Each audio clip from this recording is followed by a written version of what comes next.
So, do you know what my guilty pleasure is? I am absolutely loving Scientology.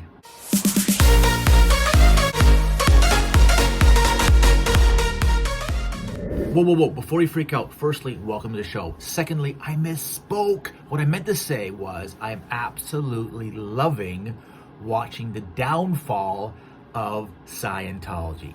Yes, I am hoping that Scientology crumbles in my lifetime.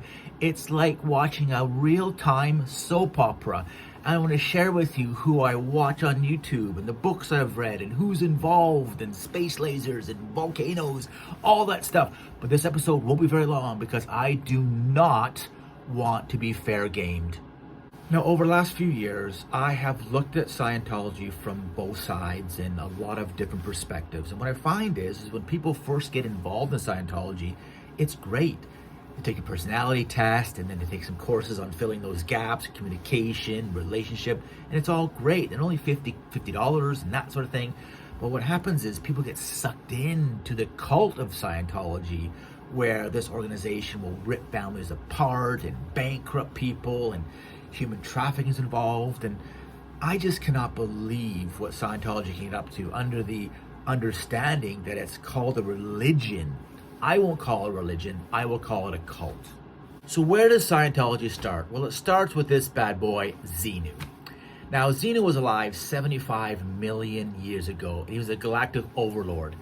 Now, to get a better understanding of who this person is, I'm going to refer you to Mark Headley, who is an ex-Scientologist. He has a podcast and he has a YouTube show called Blown for Good. But let him explain what Xenu actually is. There's an intergalactic warlord named Lord Xenu who brought billions of beings from his overpopulated galaxy and brought those and dumped them in volcanoes on Earth. And then that's what we have hundreds of thousands of those. Every person on Earth has hundreds of thousands of these things called body thetans attached to their body. That's what Scientologists actually believe.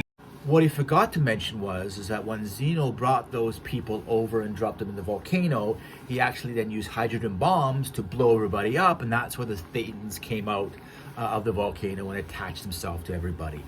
Also, Scientologists have to climb this bridge to total freedom. And Scientologists will deny the existence of Xenu until they actually get to OT level 3 or Operation Thetan level 3. And that's where they talk about Xenu. That just blows people's minds, and people are struggling with understanding exactly what this is all about. As you know, I'm off social media, and to fill that time, I have been watching YouTube videos about Scientology, and I watch Smith-Levin, who uploads every single day. He really has a finger on the pulse of Scientology. He does interviews and updates. It's fantastic. Of course, I mentioned Mark Henley's YouTube channel. Mike Rinder has a new YouTube channel, which he's starting up now.